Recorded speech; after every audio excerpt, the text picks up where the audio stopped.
Hello, viewers. Welcome one more time. This is Married Medicines with your girl, Juliana Olubu. Okay, don't forget to subscribe on our YouTube channel.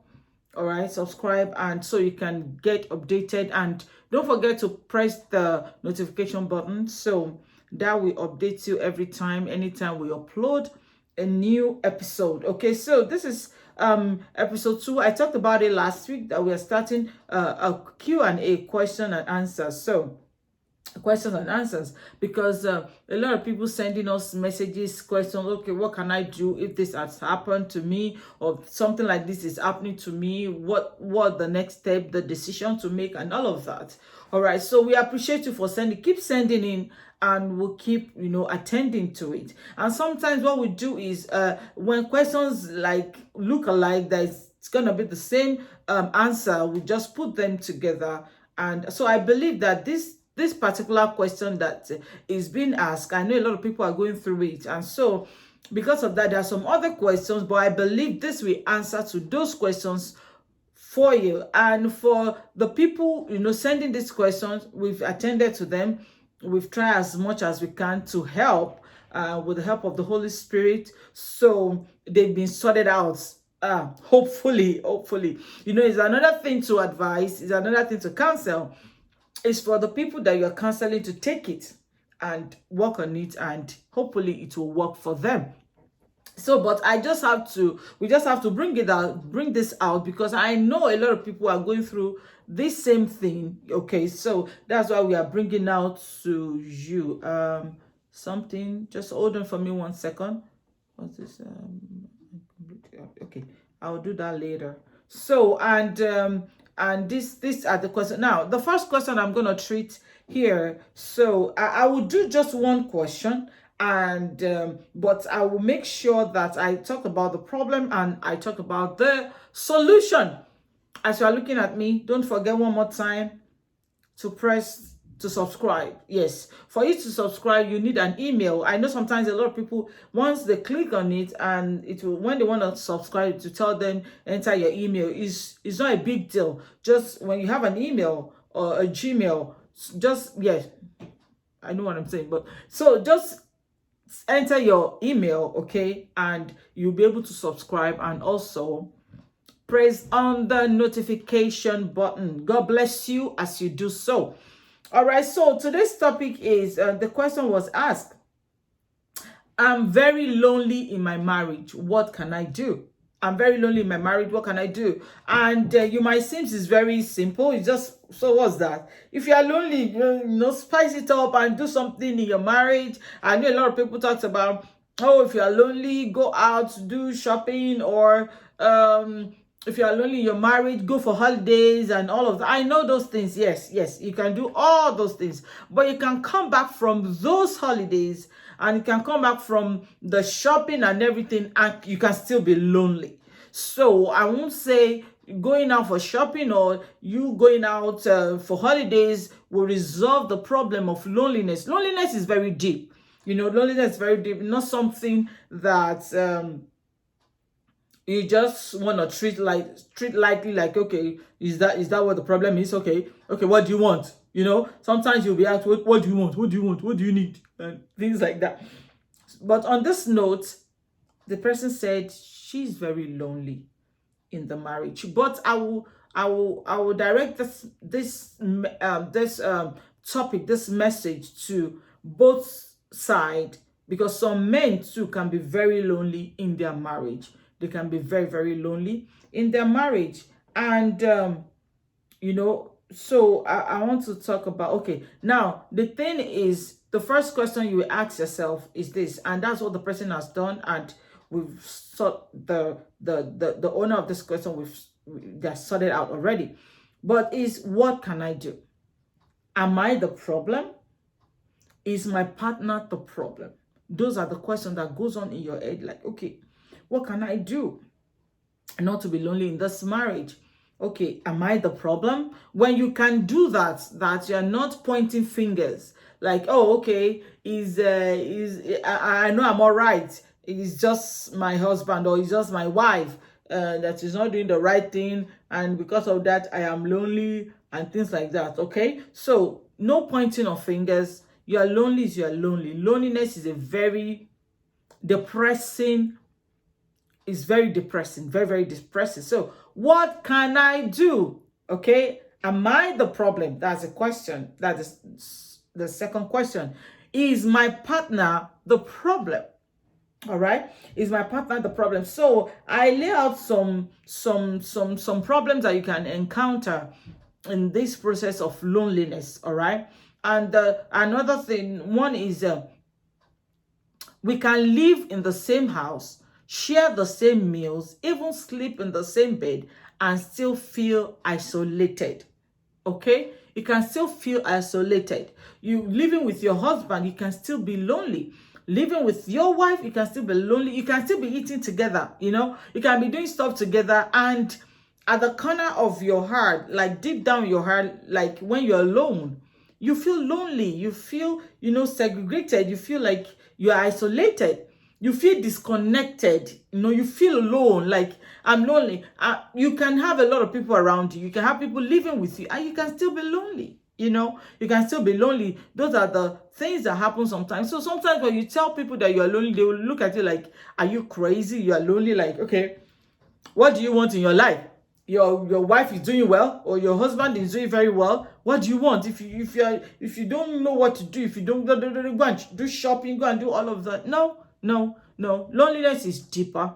Loneliness is more than that. It's way more than just saying you want to do shopping. Shopping won't take loneliness away.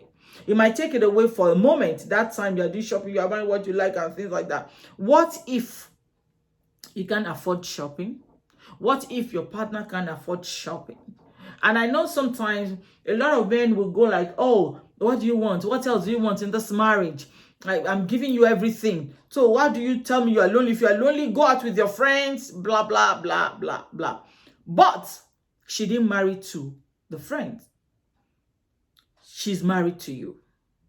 He's not married to your friend, to his friends. He's married to you. She's married to you. So what's the way forward?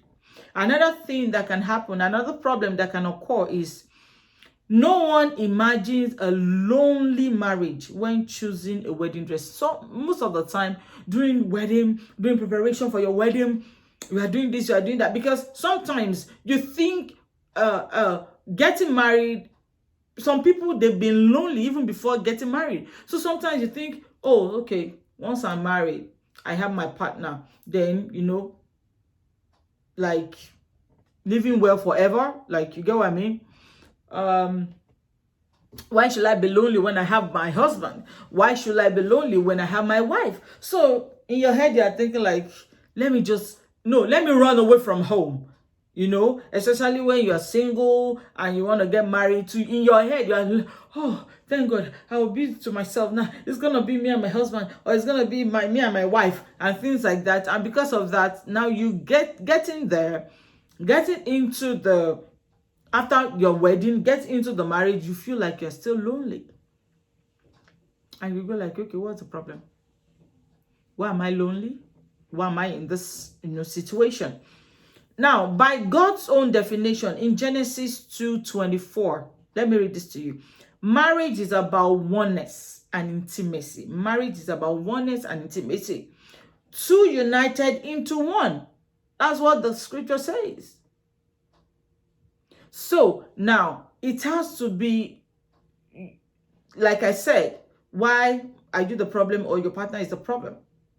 Now, by searching that, then two of you need to sit down and see what's actually going on. Okay. Loneliness can feel even more painful when you have someone. Yes.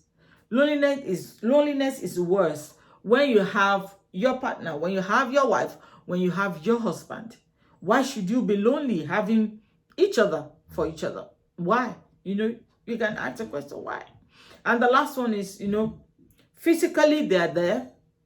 And that's why a lot of homes, you go like, what else do you want? because they think they are doing their best. They are doing what they're supposed to do. They are doing what they can do to make things work. Okay. And the question is, what do you want? Like, what do you want? Because physically they're there, but emotionally they are not. If you are trying to solve a problem and you don't go to the root of the matter, sometimes you miss out. You miss out. You miss out on the actual problem. You miss out on the actual thing. You miss out on the why. Like, you can ask yourself, why? Why am I lonely? Even this can affect a lot of people. This can also affect older people, especially when they don't have their kids around them anymore, and the kids are alone. They are married. They are in their husband's house, and the mama and the papa, they are just alone. Like, where do I? As in, they will start looking for where to go, what to do to occupy themselves. Meanwhile, they have each other. And sometimes you use your children to occupy yourself because you don't want to feel the loneliness. It's because both of you are not connected emotionally. You are not there for each other emotionally. Physically, you are there. Emotionally, you're not there. It's still as bad as you can think about it. It's as bad as you can think about it. So quickly, let me run through what you can do to help yourself. All right. Now, the first thing is, ask your spouse where he or she feels alone in the marriage. That's the beginning of solving the problem. The solution. Ask each other. Ask your wife. Ask your husband. Ask your partner. Where? How? Where do you feel lonely in this marriage? And in the process of asking, don't jump into conclusion. Especially when she says, sometimes I just feel like, when I'm doing something, you don't help me. Hey, you just call me. You should have called me. Just tell me, oh, my darling, can you help me do this? Can you help me do that? No. Okay? Don't conclude immediately. Try to listen. Don't try to fix the problem. Okay? Don't try to fix the problem. Try to listen. All right? Let me fix mine. So try to listen. All right? Don't jump into conclusion. Don't try to fix. Oh, is that it? Just that? Is that why you've been feeling bad in this house and you're making me feel that I'm a bad person? No. Try to listen. That's the first step to do. Try to listen. Try to ask. Try to be when you're asking, relax yourself. Not asking because you don't want problem. Not asking because if I don't ask him now, or if I don't ask her now, they will think I'm not they will think I'm mean. I don't care. That is just all about me. So let me just ask. No. Ask and meaning like, okay, I really want to know what is wrong with you. I really want to know why you are not happy. I really want to know what I can do, what we can do, how we can work things out. Do you get what I mean? So you really need to pay attention and be ready to, don't say, speak now. You get what I mean? Like, speak. I'm here. I've been here like 5 minutes. You're not saying anything. That alone, okay, can scare anybody. That alone can be like, okay, this person will even judge me. I've not even started at all. Screaming. So you need to make your partner comfortable to talk about it. So you need to make them comfortable. You need to make them like they want to listen to you. You want to listen to them. Let them feel you, that you really care, that you really want to listen, that you really want to help. Okay, so by so doing, by that, then they'll be able to speak. They'll be comfortable to tell you what the problem is. Because sometimes they might not be able to point point at the actual problem, but by the time they will tell you one or two things, the things that surround the loneliness, or when they are lonely, okay, this is what I feel when I'm lonely, this is what happens to me when this thing happens. I feel like this every time, and this thing has been going on for 5 years, for 10 years, for 20 years. You get what I mean? It can be for so many years, it doesn't matter. But as long as you can listen, and they'll be able to tell you. So that's the first step you need to do. Ask your partner, ask your spouse where they feel lonely, where he or she feels lonely in that marriage. But don't immediately jump. Don't immediately try to fix it. Calm down to yourself, because you both need to process the problem. You both need to process it. Okay, it happened to you like this. Okay, what can you do? Oh, is it because of the food that you cook a lot? Okay, you are tired every time you think about what we eat in the morning, in the afternoon, and that, and you've been doing it for years. You just want, you just want to get, I just want to feel yourself. Sometimes it can be anything. It can be like, okay, I've been the one doing this so thing. I just want to change. I'm alone in this thing. You get what I mean? So calm down. The first step. Now the second step is put yourself in his or her shoes. Because when you don't do that, you will want to defend. You are not defending here. You want to solve a problem. When you want to solve a problem, there's no reason for defending. There's no reason why you want to clear yourself out like, okay, I'm good. It's you that you're having this problem and I want to help you. No, that's not the way forward. So now what you will do is you put yourself in that person's shoe when that person is speaking. When your partner is saying something, don't make it look like she or he is stupid. It's a small thing, okay? So put yourself in that person's shoe first. Now, let me tell you this. The Bible says, live with your wife in an understanding way. That's 1 Peter 3:7. So for you to know that whatever you're going through, the scripture knows about it. The Bible tells you what to do and how to go about it.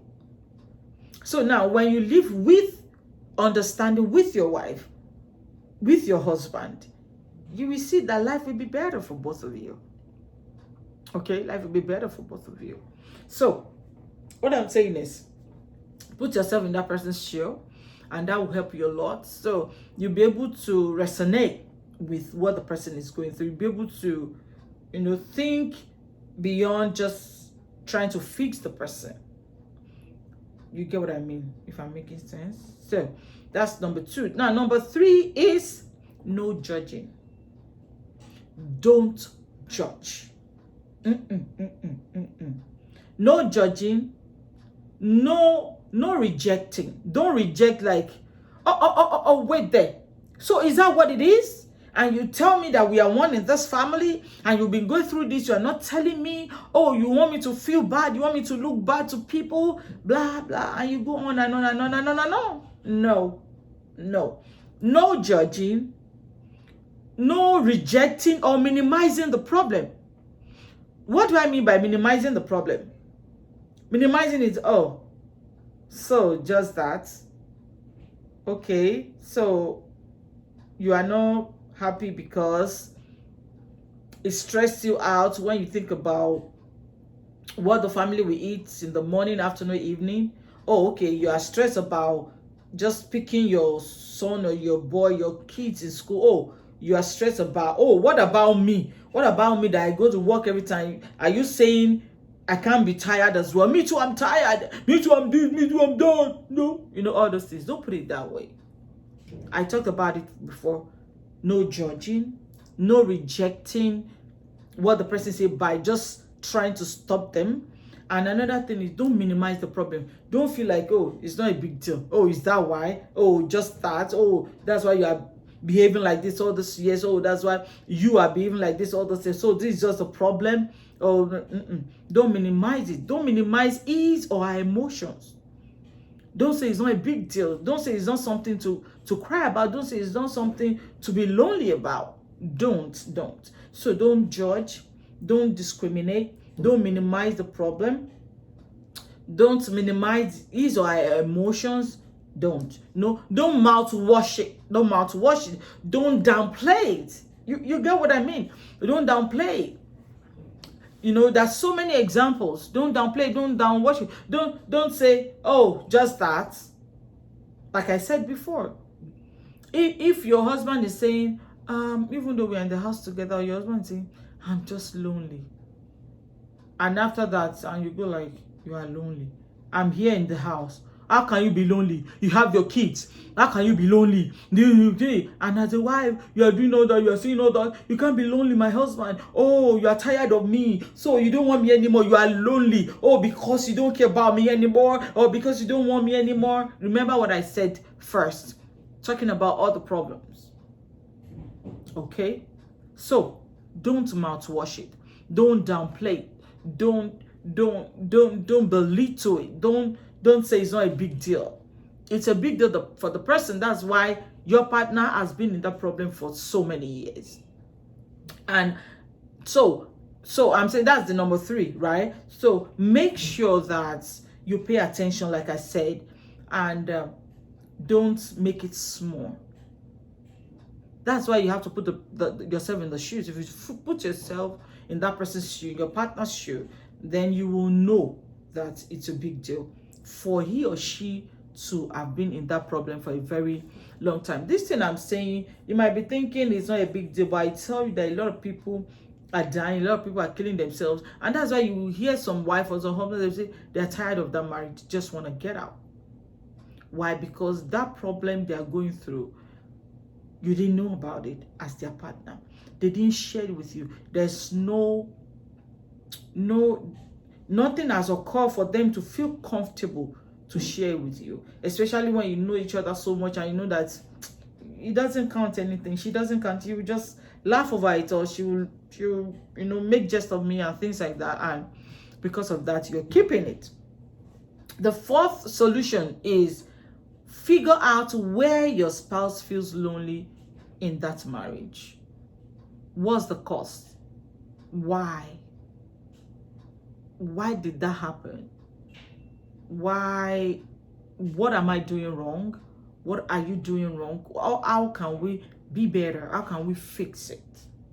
How can we fix it? Talk to each other. Be sincere with each other. Be sincere. It could be anything. Don't try to imagine or you're expecting a bigger problem. Every problem are big as long as that person was not able to handle it properly, or the person is not handling it properly, or the person is not handling it, let me say properly, the way it should, because they don't know better. All right. So now, another solution you can do is do the job yourself. So for example, if your wife is tired of the one doing the laundry and she's feeling alone anytime she's doing it, or she's been doing it for 20 years in the house, and she's just tired, she just want to get out, she just want to stop doing it. Thinking about it alone might be a problem for her, and doing it is another thing. And you might not even see it as a big deal. You might not even have said anything about it before in your life. In that marriage, you've never even said thank you for that thing, because like, okay, yeah, it's your duty. In marriage, there's nobody owns any duty. You work together as a team, okay? You work together as a team. It's not you doing this, me doing that. You do it together and make it work. You do the one that you know how to do best. You work on this, you work on that, and at the end of the day, you get the right result. You get the right result. So make sure you try to fix that thing by sacrificing to do that particular thing, that problem, that thing causing your marriage. Maybe your wife is the one, your husband is picking the kids every time, and you're just tired. You just want to do something different. You are tired, you are lonely doing it. Okay? So just say, okay, let me take this off you. That's sacrifice. As a husband or as a wife, especially for men, try as much as you can to check on your wife every time. Don't say, oh, laundry is a duty. Oh, kitchen is a duty. Oh, taking care of the kids is a duty. Oh, what I just will do is just, go out and work and bring. No. If you marry a career woman, then there will be a very big problem there. And that's why marriage is not about who is doing who. It's about how can we do it and make ourselves happy. What can we do to make ourselves happy? All right. So please try to sacrifice. Try to lift that burden off your wife. Try to lift that burden off your husband. And when you do that, you will see how things will work for you. Make sure you give this gift freely. Now, don't choke each other. Without expectation. Do it without expectation. Don't say, oh, I'm helping you now, I hope you are not lonely. No, no, no, no, no, no. Don't do that. You have to be mature about it. Okay? And you have to do it without expecting anything in return. Without expecting what you say, oh, thank you for saving me. I love you so much. Oh, you are a darling. You are a star. You are a Make sure you sacrifice without expecting anything. Make sure you give. Make sure you leave that burden without expecting anything in return. Don't forget, it is teamwork. It is a teamwork. Okay? And by you, bearing the burden, by you helping your spouse, by you doing all that, you will realize that there will be changes. There will be change. A lot of things will change in the house. You get what I mean? So please try as much as possible. Help yourself out in that marriage. It takes two to tango. It takes the two of you for the marriage to work. It's not it's not for one person. It's not you just going out there to work and bring money to the table. What if it's the wife that is bringing more to the table? That's another question that will be asked. I will come back and treat that. And if you are earning more, if the wife is earning more than the husband, and one of you has to drop your job, who will drop? Who will stop working? Maybe because of the kids or for whatever reason. All right. So try to help each other. Try to, sacrifice for each other. Try to leave the burden of each other. Don't say, I give you everything you want. What else do you want in that marriage? Don't carry the cross of, oh, that's how marriage is. Oh, I'm just managing that woman. I don't want her wala. Oh, I'm just managing my husband. I don't want his wala. Let me just do my thing. Let's leave it like that. I don't want to ask her, or I don't want to ask him. Because if I ask now, the demand will be too much. Don't do that, okay? Don't do that. Try to help each other a lot. Loneliness is terrible. Loneliness is terrible. Whether you are in a worldwide pandemic, or especially during this pandemic, we know a lot of things that we heard during that period. Because why? The secret that your work, that you've used work to cover up a lot of things in the house. You go in the morning, come back in the evening, you go to bed, you sleep, you eat, and all of that. And that covers a lot of things. But now a lot of things, a lot of secrets were open, a lot of things that you've bottled up for a very long time. Everything came out openly because you've been keeping it. Stop keeping. Work on it. Okay, work on it. Manage your marriage. Manage your marriage properly. Enjoy it. It's not a burden. Marriage is not a burden. Enjoy it. Have fun with each other. Okay, but what's that? Sorry. Okay, but the thing is, we don't have to be lonely in marriage. Both of you are there for each other. You don't have to be lonely in that marriage. Okay, solve the problem from the root. Don't cover up. Don't try to just give her money or satisfy him. Oh, it's because I don't have time for you, my husband, because of the sex that you don't have. Okay, let me just have time for you for a period of time. It's because of my work and all of that. And you think that will solve it. No, it won't. Try to dig deep to the problem, and I tell you that it will help you. Now, your husband or wife will love more in the process. You will love each other more in the process. It will improve your marriage. It will improve your marriage, I tell you. So try as much as you can to work on your wife. Try as much as you can to work on your husband, and you will see how things will go well for you. Okay, this is your girl, Juliana Olubu. Until I come your way next time, please don't forget to subscribe. Don't forget to press your notification button so you can always get our videos. You know, anytime we upload, you'll be notified. All right. Thank you for joining me today. I'm sorry about my face or about the way I'm feeling. I'm tired, but we've got to do what we're gonna do. All right. Stay blessed until I come your way next time. Juliana Olubu. Thank you.